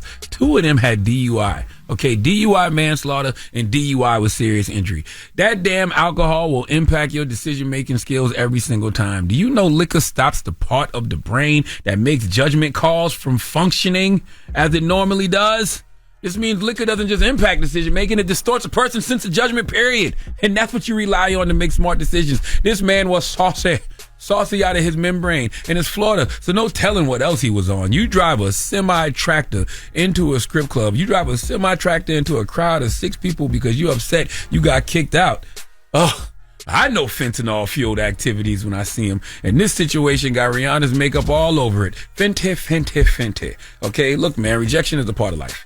Just learn to deal with it and keep it moving. This is why so many of us need to be in therapy. Don't listen to pros. Okay, you need more than a head doctor. You need an actual therapist to deal with the rejection sensitivity that you have internally. Okay, rejection sensitivity isn't caused by one single factor. There's probably a bunch of factors. You got childhood experiences like having parents that were too critical on you, bullying you may have experienced as a child. There are all types of factors that lead to people having rejection sensitivity, and getting kicked out of this script club triggered something in that 25-year-old, and that, along with the alcohol and the fentanyl, which I believe he was on, caused him to make a permanent decision based off a temporary emotion. And now someone is dead because of it. There is no way in hell you leave a script club surrounded by naked women, clits and tits everywhere. You get kicked out and your mind says, I know what I'm going to do. I'm going to do something that's going to cause me to go someplace where I will never be surrounded by naked women ever again. I'm going to do something that's going to have me surrounded by penises for the rest of my life. Lock him up. Okay, this man earned this. Some of y'all is out here treating stupid like it's an Olympic sport, and this young 25-year-old man took home the gold. Please give this 25-year-old man from Tampa, Florida, who drove his semi-tractor through a script club and killed an innocent person and injured 2 other innocent people, the biggest hee-haw.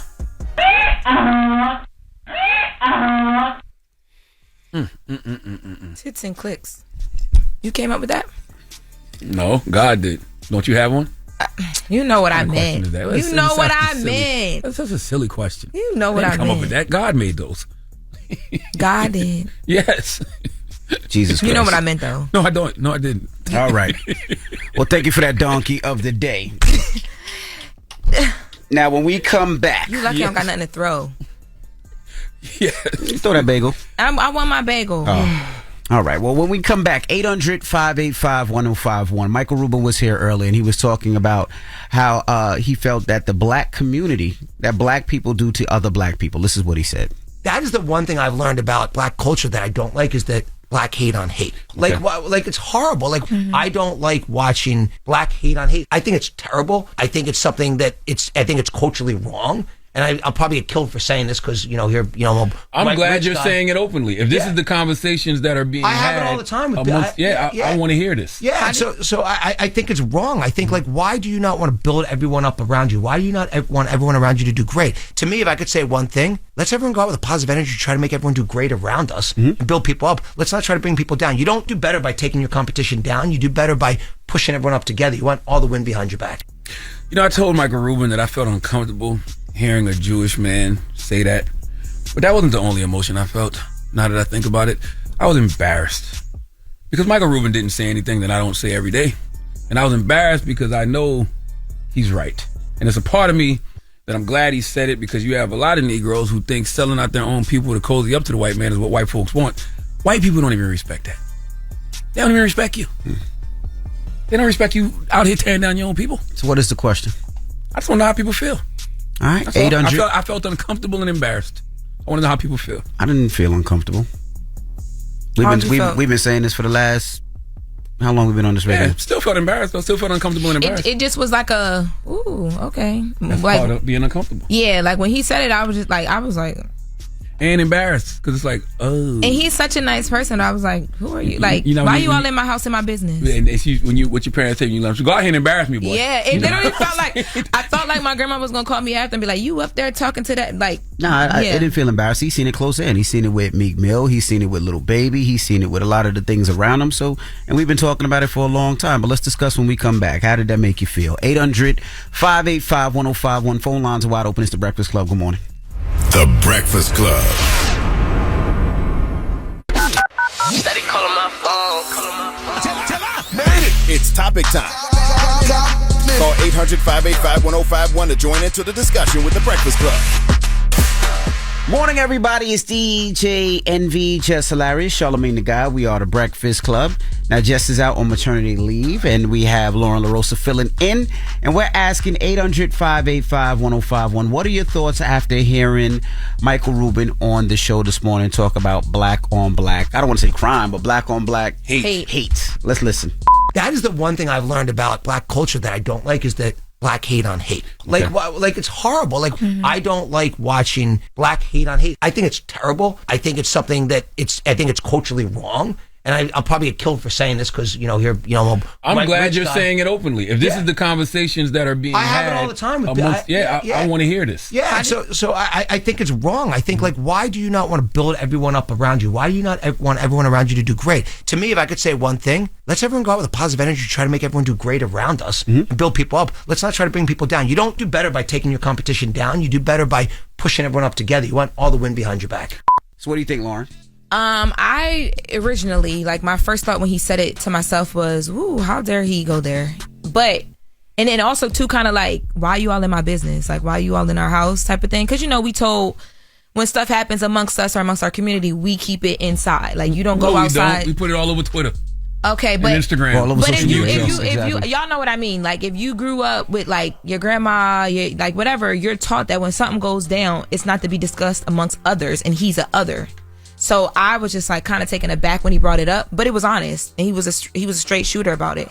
So I appreciated his view on it because it's damn, for him to notice it, it's how don't we notice that we do it? We do notice the whole way. Whoa. There are some people who don't think that they are doing anything wrong. There are some people who think you're supposed to call people out, you're supposed to hang people, you're supposed to crucify people and not give them second chances. There are people who believe that. I can't wait till those people get they turn in the light because they're gonna wish they got the same grace that they should have gave people.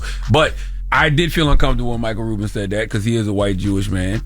But that wasn't the only emotion I felt. As I said earlier, I felt embarrassed. But Michael Rubin did not say anything that I don't say every damn day. You know what I'm saying? And I was embarrassed because I know he's right. And it's a part of me that I am glad he said it because people need to hear it from somebody else. They need to hear it from somebody who's not inside the house. So now maybe you'll sit back and think about it the next time you decide to crucify one of your own or tear down one of your own for no damn reason at all. Mm-hmm. And the sad thing about it is we do it so much in our community that we really hurt careers. We really hurt people. Yeah. Whether it's musicians, whether it's athletes, whether it's just regular people. And I never really understood why. It's almost like sometimes people get a joy out of seeing other people suffer and lose. And I never understood it. And even when I feel like when you look at other groups, we talked about Mike Rubin, he's Jewish. We look at Jewish groups or we look at Asian groups. A lot of time they stand by their own. And I watch we seen what happened with Jonathan Majors, right? We seen them damn near try to take that man's whole career. They did. And that's the other thing, right? A lot of times, we do these takedowns based off lies. They do it based off allegations. There's no due process, no nothing. Somebody could literally just post something on Twitter today and Black Twitter will run with it. And run with it. And nobody will do their homework. Nobody will do their research. And a lot of the times the information is there. The court documents are there. Everything is there. But there might not be nothing there. It might just be something somebody made up. And people go with a headline and they'll attack. I mean, it all happened to every last one of us. But meet gay right now. Yeah, like he said. Michael Rubin said somebody called. No, he said his friend was I think Meek is gay, and he was like, "What?" Why? He was like, "Cause I've been seeing it all over." You see what I'm saying? Yeah, but that's not right. But that is not right, man. He is not gay, y'all. I'm not saying that he is. I'm just saying what Michael Rubin my point said. is that's just not right. Look, I had to clear that up because somebody would take that clip and be like, "Well, they announced it on the Charlamagne been gay for a long time." No, but but that's different. Envy gay, he white. No, you start those rumors I go places, you really Dominican. No, I'm not Dominican, I'm black. Or you and Charlamagne. Somebody came up to me during the car show this weekend. It was like, yo, where Bay at? I said, she in the hotel getting ready. He's like, nah, your other Bay. I'm like, my other Bay? Charlamagne, they really think we a couple. It's a joke. Nobody thinks we a couple. No, it's a joke. They're joking with us. They think that you No, they think you gay. You first of all, backstroking men palms. If you know anything about me, I don't like light-skinned men. All right? You like dark-skinned men? I don't like light-skinned women. I don't like light-skinned anything, to be honest with you. So you like dark-skinned men. All right, let's go to the phone. You want to know something else? You want to hear something to really be offended by? What? I think light-skinned people look like pit bulls. But that's just my opinion. All right. Go run tweet that. Looking like a German Shepherd. Run tweet that. Run tweet that. All right, whatever you like.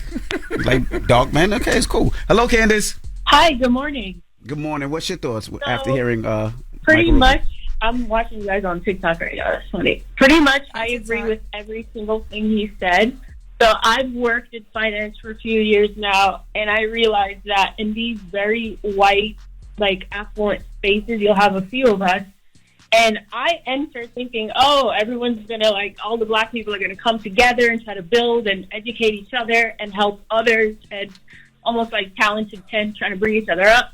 No, it's the exact opposite, where it's almost like we are literally crabs in a barrel trying to bring each other down. And I don't see a solution from the top to the bottom. It's very frustrating because, like, we deserve better as a people. We are the culture. We create what the world is, and people monetize us. And so if we were able to band together and create our own institutions and use our literal magic, I think the world would be better for us. But we're too busy trying to stun on each other. You're right, and we know the solution. The solution has been there since the beginning of time. Everybody from the Honorable Elijah Muhammad to Dr. Martin Luther King Jr. has told us the solution. Unity and group operation. Yes. Okay? It's really that simple. Mm-hmm. You are not the only one, and you don't have to be the only one. You don't get in position and close the door behind you. You get in position, keep that door open, and you throw a ladder back. Yeah. You throw a rope back. You throw them lifelines back. You bring people with you. But I never understood it. Like, salute because to you're Attorney Dominican. Benjamin. Shut up. How would you understand what's going on Shut with up. us? I'm black. Salute to you're doing it right now. You're doing it right now. Salute to Attorney Benjamin Crump. You over there just think looking about like all the things that Attorney Benjamin Crump has done for us, and all the stuff that he's fought for, and everything that he's done. They call him an ambulance chaser, this, that, and the other, but he's done so much for our community. Look what they did to Ja Rule. Just musician. Look what, like... Hey, man, go to the phones, man. You talking about from Fry Fest? Go to the phones, man. No, not Fry Fest. Go to the when he was rapping back in the day. They tried to ruin that man's career. Arguments be so crazy. It's stupid. We don't want to listen. You see what I'm saying? Look what they did to Ja Rule. What the hell did they do to Ja Rule? Sandwiches with cheese. You know who did it to Ja Rule? 50 Cent and G-Unit. Now, that's who did it to Ja. Okay, now you going to shut up now, aren't you? Yeah, you ain't good. You got nothing to say. I didn't say it was right. What you talking about? It was right. Top under that T-shirt. I didn't say it was right, but I just said, look what they did to Ja. Let's be clear. They loved Ja for a minute, and then all of a sudden, the world turned the culture turned to Ja. Man, did they? Why you? See, that's why. This is why nobody likes your arguments, because it was a stupid argument. You brought Ja Rule in, knowing the reason Ja Rule and 50 had beef. It's not like 50 was hating on Ja for no reason. They had actual issues. Here's the thing. He brought Ja Rule. Why did he bring Ja Rule into this? After Ben Crump, like. And I wonder why but that was wild. stomping on light Like people. maybe he had like a civil rights something. You know what I'm saying? What I'm saying is not just about the civil rights. I'm talking about Ja Rule. Yes, 50 and Ja Rule had a beef, but that was their personal beef. But the whole industry and world ished on Ja Rule. Because 50 made Ja... I'm not having... Well, first of all... Because what? Go to the phone. What? I'm not having this conversation. Because what? 50 just made Ja not cool no more. This has nothing to do with what we talking about. Why wasn't he cool after he put out all them hits? This has nothing to do with what we talking about. Like, absolutely nothing. The fact that our community you went turned from Ben Crump, who actually goes out here and helps people and gets hate for no reason because he's actually helping our people, to a rap beef? And you think that makes sense? That's why you wake up every morning and your bed be looking stupid on one side. My bed don't be looking stupid on one side. My bed is fine. Look, you can see me on TikTok. Nah, it grew in. It grew back. I'm good. Hello, who's this? It drew back. It drew in. See, you the biggest problem right there. You are the biggest hypocrite right there. You talk about all that smack. I wouldn't say nothing if you hadn't brought up Ja Rule. You were saying before I said about Ja Rule. Yo, bringing up Ja Rule like he For had an no MLK reason. moment is Y'all crazy. ain't destroyed Ja Rule. Let's reset this whole conversation. Go to commercial and we come back and we'll continue the conversation we was having about Michael Rubin. Goddamn yellow boy just derailed everything. Hold on, man. The Breakfast Club.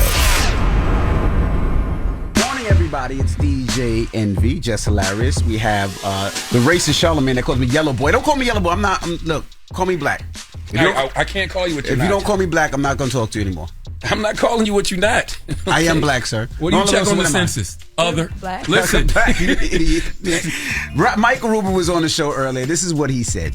That is the one thing I've learned about black culture that I don't like is that black hate on hate. Like it's horrible. Like I don't like watching black hate on hate. I think it's terrible. I think it's something that I think it's culturally wrong. And I'll probably get killed for saying this because, I'm glad you're saying it openly. If this is the conversations that are being had. I have it all the time. I want to hear this. Yeah, so I think it's wrong. I think, why do you not want to build everyone up around you? Why do you not want everyone around you to do great? To me, if I could say one thing, let's everyone go out with a positive energy, try to make everyone do great around us and build people up. Let's not try to bring people down. You don't do better by taking your competition down. You do better by pushing everyone up together. You want all the wind behind your back. So we're asking, what are your thoughts? Let's go to the phone lines.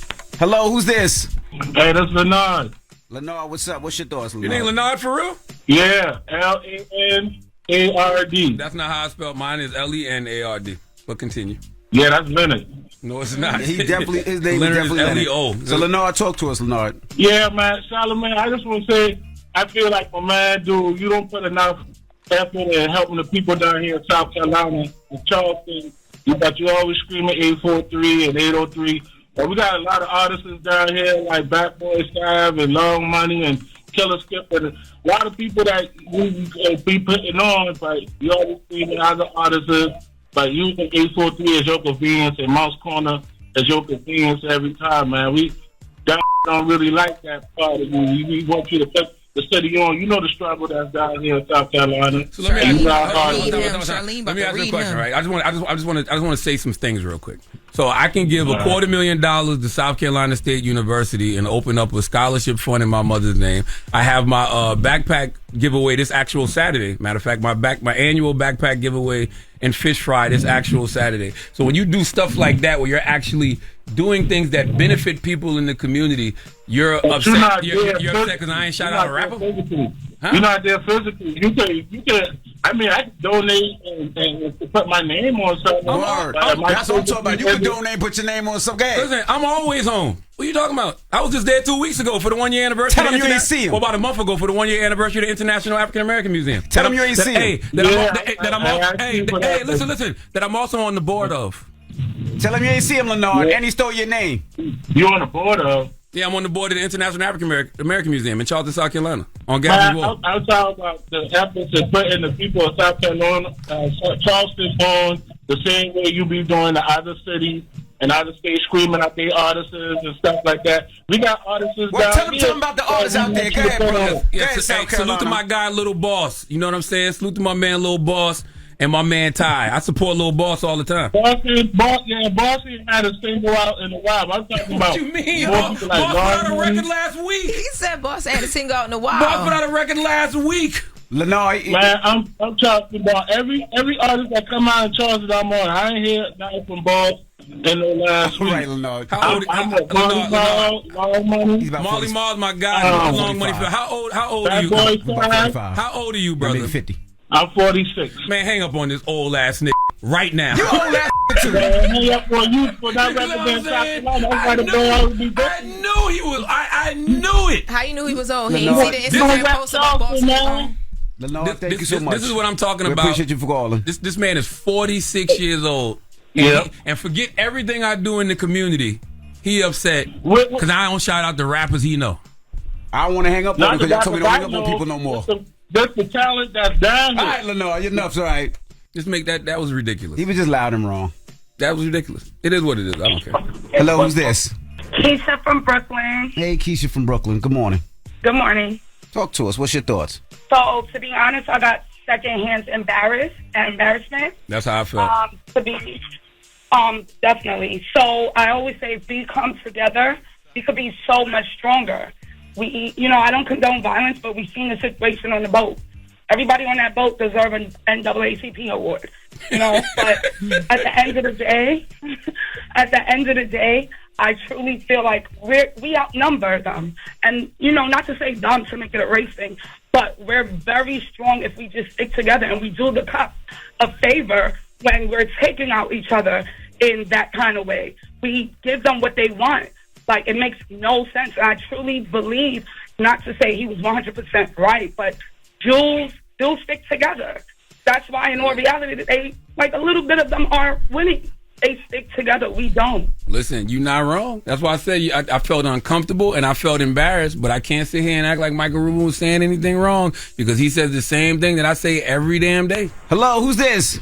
Yo, it's your boy Shannon. What's up, bro? What's your thoughts? No, Rubin was right, though. Michael was right, though, man. It's a perfect example. One good example. Simone Biles. What about They made comments on Twitter about this young lady here. They did the same thing. What's the other young lady? Gabby Douglas. About her hair.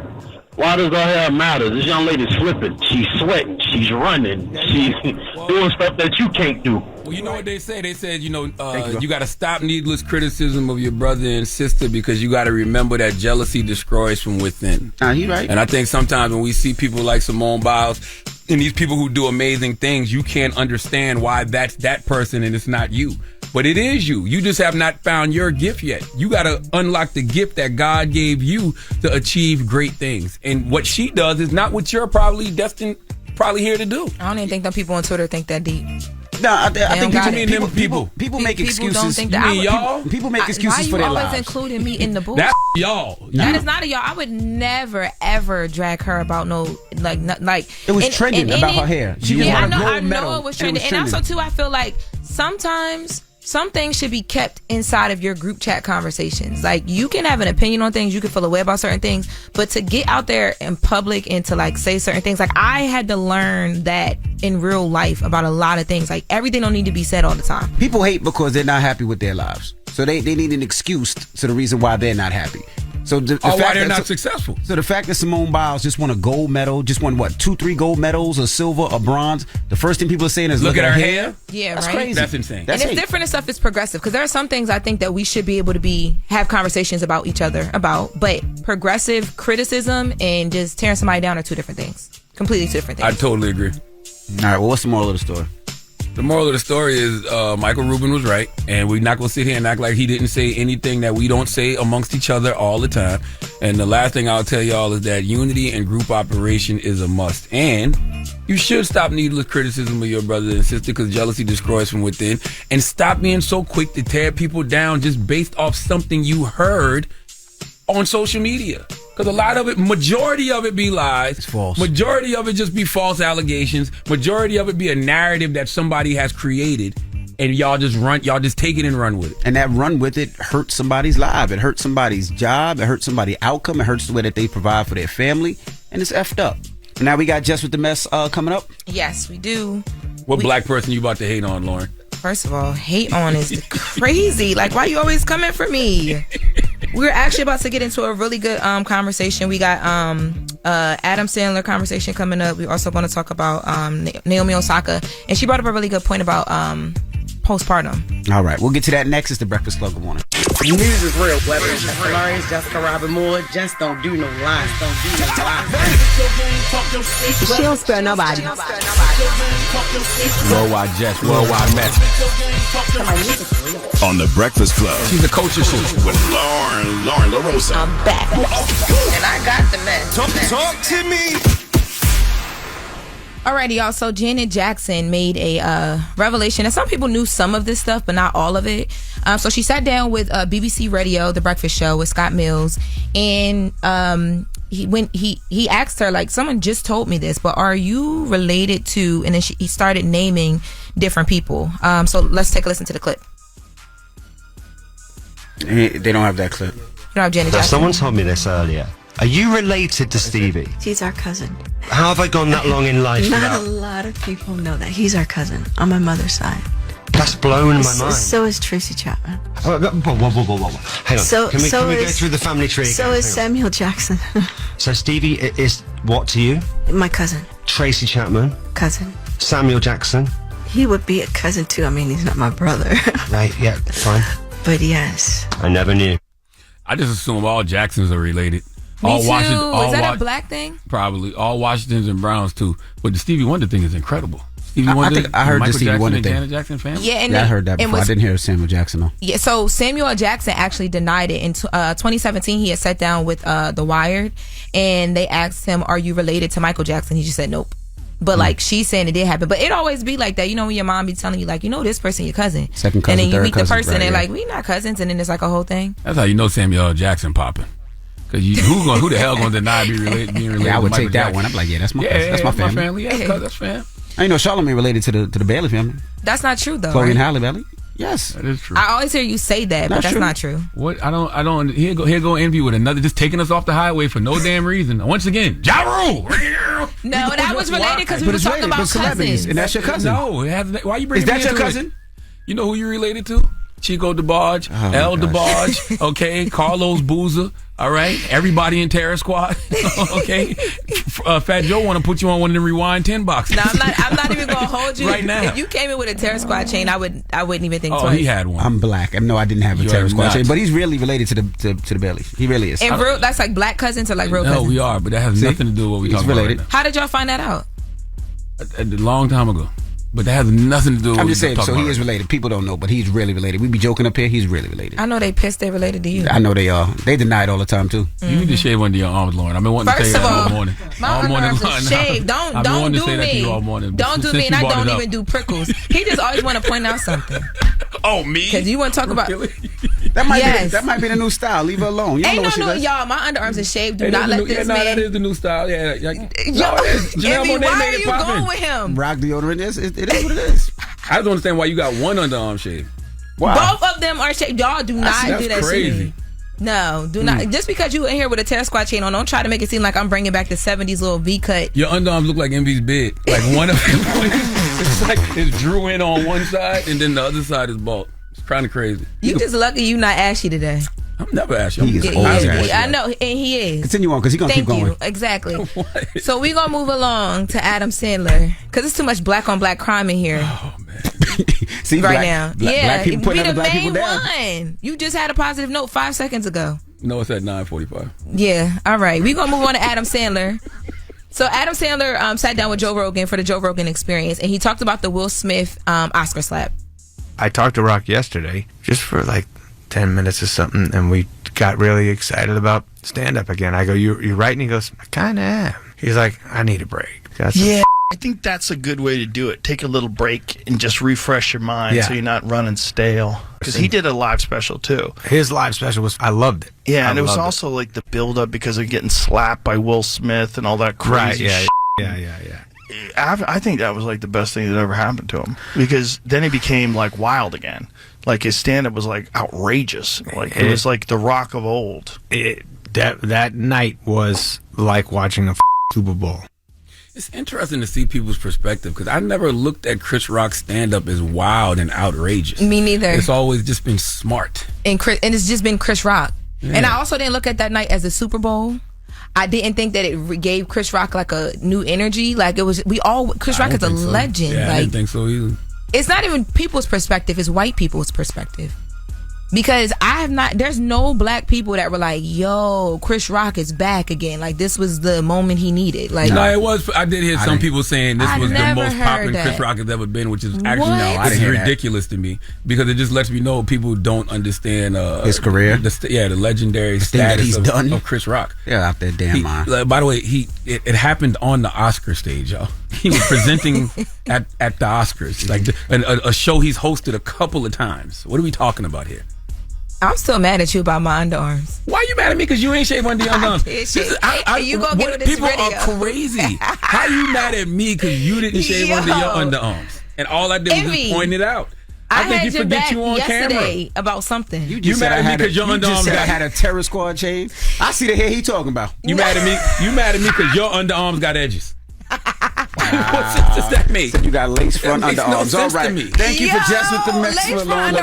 Whatever Tyrese had on his face the other day, you got under your left underarm, and you mad at me? All right. What is wrong with us as a people? When we come back, we got the People's Choice Mix. Where Michael Rubin at? It's the Breakfast Club. Good morning.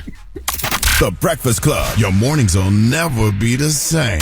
Morning, everybody. It's DJ Envy, Jess Hilarious, Charlamagne the Guy. We are the Breakfast Club. Jess is on maternity leave, and Lauren LaRosa is holding it down. And we got a shout out to BT. All right, now he just joined Ferrari Simmons on 96.1 to be our Atlanta station. Now, if you don't know him, of course, they do the Baller Alert podcast together, and now he's going to be doing weekdays with Ferrari at 2. So salute to that brother. Hey, drop one of the coolest bombs for Louis V. Louis V is the only person in iHeart that can hire people. Louis V is the only person, the only person that works at a black station that seems to be able to hire people. We can't never get nobody we want up here hype. Did he add him to a show, right? That's not a new show. Yeah, he added it to the show. Okay. Yeah, Ferrari's doing 2 o'clock, so he added to the show. I interviewed with Louis V for a show, and really? I never heard back. The afternoon show? I don't know what it was for. Well, shout out to the person that got the job Lauren wanted. What's his name again? Damn, BT. BT from the Baller Alert podcast. But that makes sense though, because Baller Alert podcast is it's everywhere right now. So they had him on the radio. Only makes sense. I am just impressed at Louis V having the opportunity to be able to hire people. Shout out to him. Louis V just said he didn't hire you because of the hair under your arms. I swear he just said that. I'm just kidding. Okay. He didn't say that. He didn't say that. They're joking. And by the way, Lauren LaRosa does not have hair under her arms. I think you do look like a pit bull. I'm starting to see it. He does. I just cleared it up and said you don't have hair under your arms. No. So there's a hiring freeze everywhere except for Atlanta, huh? Drop one of Clues bombs for Louis V. I'm happy for you. That's my South Carolina brethren. Oh my goodness. Okay. All right. When we come back, we got the positive notice to Breakfast Club. Good morning. Morning, everybody. It's DJ NV, Jess Hilarious, Charlamagne the Guy. We are the Breakfast Club. Lauren LaRosa is holding it down for Jess. Yes, sir. Now, we got to salute Michael Rubin for joining us this morning. Yes, make sure you go watch the full conversation on Breakfast Club YouTube page right now. Mm-hmm. And don't forget his Fanatics Fest is this weekend, Friday through Sunday at the Javits Center. If you want to see your favorite celebrity, artist, athlete, and all that, you can definitely check that out. We're going, right? We agree. I think I'm going to go Sunday. I think I'm going to bring my son on Sunday. Charlamagne, you are just such a party pooper. No, I got something to do this weekend. I'm going to be in South Carolina in my hometown, you know. They said you don't go there. Hey, listen, people just be talking, but it's my. I know, it's like my underarms. No, you do have. Yeah, people just be talking. You do have Tyrese's being on don't play with me. underarm. Do not. I'm out here trying to find my husband out here trying to find me, and you over here saying well, stuff hopefully like he's a barber. Okay, hopefully your new husband is a barber and can shave under your arm. Oh my God! But we have the 9th annual Back to School Drive and Fish Fry this Saturday from 10 a.m. to 1 p.m. in Moncks Corner, South Carolina, at the Berkeley High School Student Parking Lot. Free backpacks, free haircuts, free fried fish. We got the Mini Mart Caribbean groceries pulling up with the food truck, and they're going to be giving out free Jamaican food. So from 10 a.m. to 1 p.m., Moncks Corner, South Carolina, my 9th annual Back to School Drive and Fish Fry this Saturday from 10 a.m. to 1 p.m. So pull up. And the positive note is simply this. Take rejection as an eye-opener. Take it as something that pushes you and makes you do things better, okay? I think every opportunity, every disappointment, every rejection, every accolade, everything has contributed in shaping my character and my choices and who I have become, and it will do the same for you. Have a blessed day. Breakfast Club, bitches! Y'all finished or y'all done?